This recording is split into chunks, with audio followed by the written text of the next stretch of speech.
Today, we commemorate National Flag Day, a tribute to the first unfurling of our flag on May 28, 1898.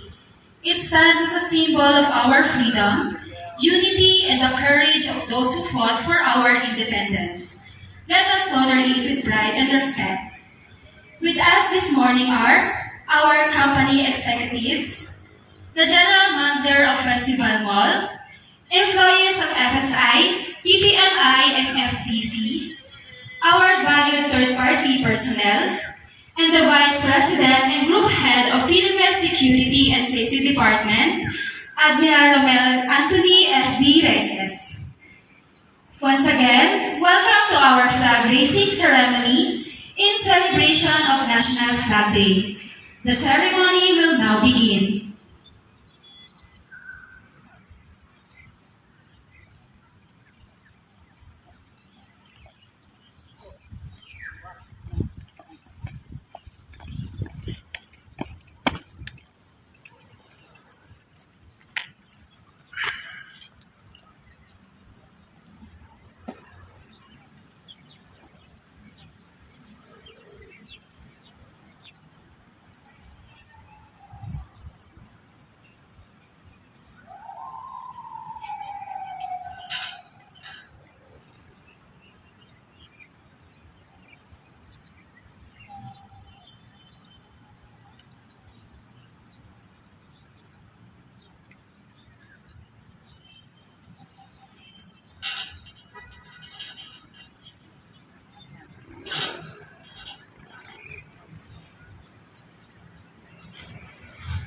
May we invite our executives and guests of honor to proceed to the center of formation for formally take part in the flag raising ceremony.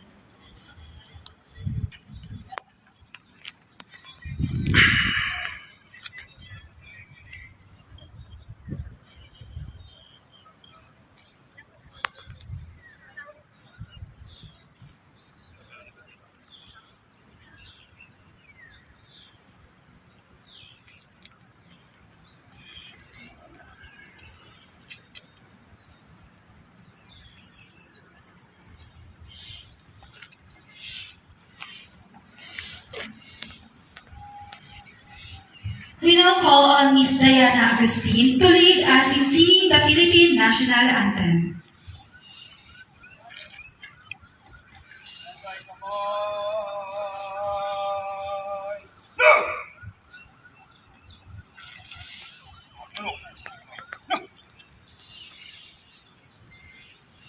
Ayang magiging perlas ng silanganan, alab ng puso, sa dibdib mo'y buhay, lupang hiniram, tuyan ka ng magiting, sa manlulupig, di ka pasisihil, sa dagat at bundok, sa simoy at sa langit mong bughaw, may dilagang tula at awit sa paglayang minamahal, ang kislap ng watawat mo'y tagumpay na nagniningning, ang bituin at araw niya kailan may di magdidilim,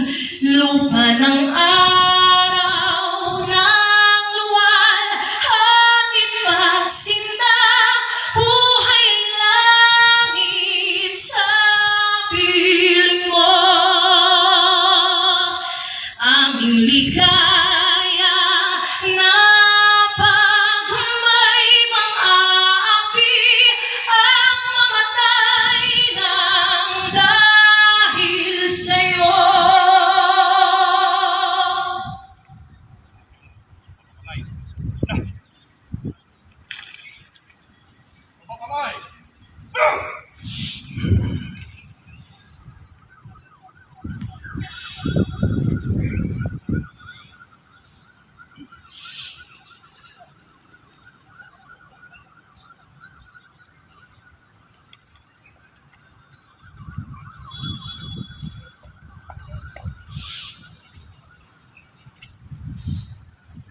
Before we recite the panunumpa sa watawat ng Pilipinas, let us take a moment to reflect. This is more than a pledge. It is our personal commitment to uphold the values of truth, justice, freedom, and love for country. Let us speak this word with sincerity and pride. To lead us in the panunumpa sa watawat ng Pilipinas, we now call on Security Officer Romar Bayubay.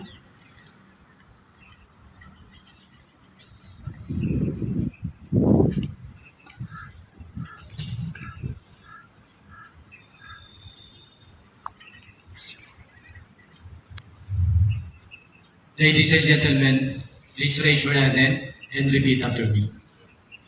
Panunumpa sa watawat. Ako ay Pilipino. Buong katapatang nanunumpa sa watawat ng Pilipinas. At sa bansang kanyang sinasagisan. Nang may dangal, katarungan, at kalayaan. Na pinapakilos na sambayanang makadiyos, makakalikasan, makatao, at makabansa.